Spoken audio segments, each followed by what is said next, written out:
धार्मिक मान्यतेनुसार मार्गशीर्ष गुरुवार व्रताचं पालन केल्याने भक्तांवर लक्ष्मीची कृपा राहते.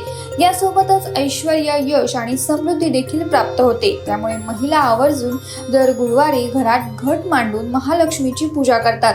जाणून घेऊयात की हा घट कसा मांडायचा.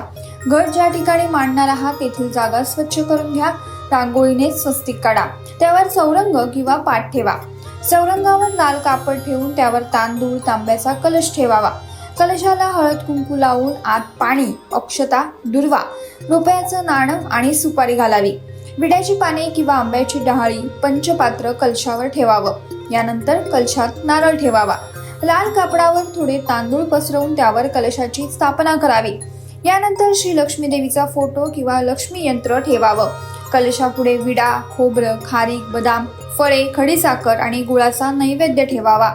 महालक्ष्मी व्रताचं पठण करावं आणि नंतर यथाशक्ती नैवेद्य दाखवून महालक्ष्मीला नमस्कार करावा.